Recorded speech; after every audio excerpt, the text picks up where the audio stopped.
زندگی آسان چینل دیکھ رہے ہیں۔ میں محمد یوسف ہوں، اور یہ ویڈیو جو میں نے ابھی ریکارڈ کی ہے، یہ اس کا مقصد یہ ہے کہ یہ جس طریقے سے یہ ہمارے محلے میں ایک کمیٹی کی طرف سے باقاعدہ آرگنائز کر کے سارے جانور لوگوں کے یہاں پر رکھے گئے ہیں، اور کسی کو بھی اجازت نہیں ہے کہ وہ گلی محلے میں اور ادھر ادھر لے کر پھرے، کیونکہ اس سے بہت نقصان ہوتا ہے۔ ہر سال کئی بچے بڑے بوڑھے زخمی ہو جاتے ہیں، کئی اموات بھی ہوئی ہیں، اور پھر لوگوں کے گھروں میں گارڈن میں اور چیزیں خراب بھی ہوتی ہیں، اور گوبر اور باقی گند بلا بھی پھیلتا ہے۔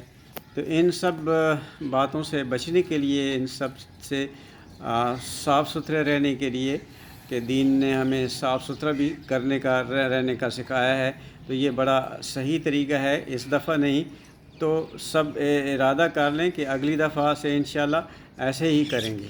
سجیشن یہ ہے کہ قربانی کرتے ہوئے جو آلائشیں نکلتی ہیں ان کو اسی گراؤنڈ کے اندر جہاں پر یہ ٹینٹ لگایا جائے، ایک گڑھا کھود کے ایکسکیویٹر منگائیں۔ اس کے اوپر تھوڑا سا خرچہ ہوتا ہے، کھدائی خود کروا لیں ایکسکیویٹر سے، اور اس کی بھرائی خود ہی بیلچوں سے کر لیں۔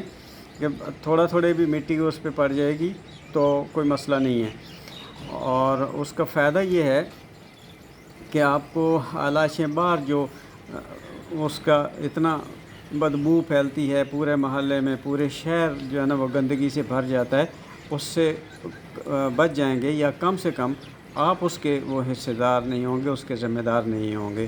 تو اللہ تعالی ہمیں صحیح کام کرنے کی توفیق عطا فرمائے۔ السلام علیکم ورحمۃ اللہ وبرکاتہ۔